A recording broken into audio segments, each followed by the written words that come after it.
Салам радиосунда жаңылыктар.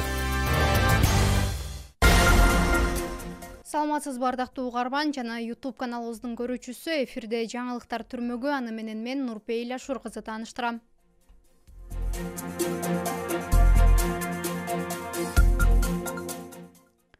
Лейлектеги үйлөр январь айында толук бүткөрүлөт. Лейлек районунда Кыргыз-Тажик чегарасындагы акыркы окуяда жараксыз абалга келген 107 үй жаңыдан курулууда.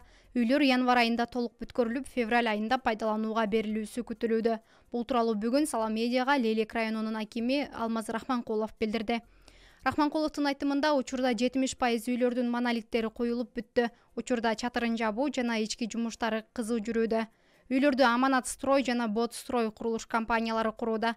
Лейлектеги 107 үйдөн сырткары 77 үйдө капиталдык оңдоп түзөө иштери жасалып жатат.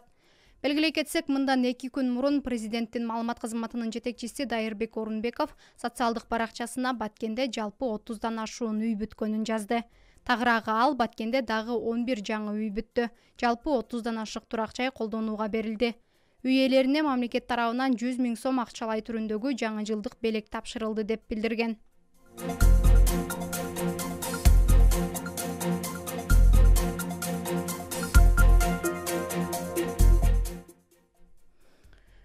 Бүгүн 5 январда Улуу Ата мекендик согуштун ардагери Шамши Эшбаев акыркы сапарга узатылды.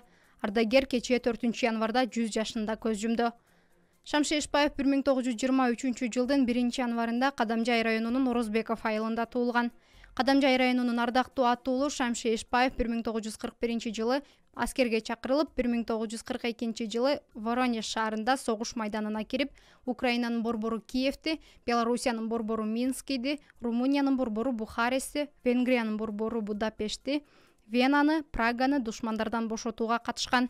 Маркум ардагер Чолпонбай Төлөбердиев менен бир шаарда согушка катышып, Төлөбердиевдин Дзотко көкүрөгүн тосконуна күбө болгон. Улуу Ата мекендик согушка катышып келгенден кийин 55 жыл бою агартуу тармагында талыкпай мугалимдик кесипте эмгектенген.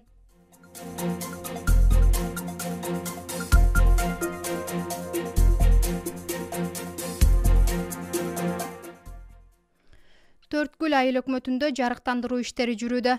Баткен райондук администрациясынын маалымат кызматы билдиргендей, Төрткүл айыл өкмөтүнүн Зарташ айылында эскилиги жеткен электр мамычалары алмаштырылып жатат. Андан сырткары аталган айыл өкмөттүн Ак Турпак айылынын борбордук көчөлөрүнүн жарыктандыруу иштери жүрүп жатат. Бул иш-аракеттер жергиликтүү бюджеттин эсебинен каржыланууда. Жарыктандыруу жумуштары бүткөрүлсө, жалпы 3 километрден ашуун борбордук көчө жарыктандырылат. Ошондой эле Зарташ айылындагы 20 даана электр мамыча жаңыланып, коопсуз жерлерге жылдырылат.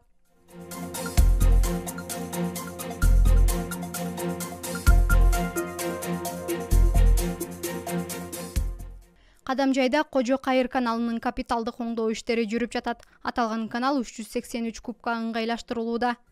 Кадамжай райондук суу чарба башкармалыгынын башчысы Акылбек Козубаевдин айтымында, аталган ишкана 246 чакырым канал жана 610 чакырым ички чарбалык каналдарды тейлесе, 2022 жылда анын 46 чакырымында механикалык тазалоо иштери жүргүзүлүп, 8 чакырым канал толугу менен оңдоп түзөөдөн өткөрүлгөн.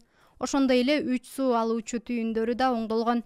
Кадамжай районунун ирригация тармагына жыл сайын 5 миллион сомго чейин каражат жумшалып келген болсо, 2022 жылы андан 2 эсе көп каражат бөлүнгөн.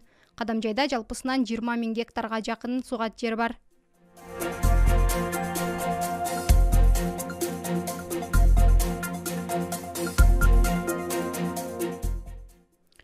Күндүн маанилүү учурлары мына ушулар болду. Кайрадан эфир аркылуу амандашканча саламатта туруңуз.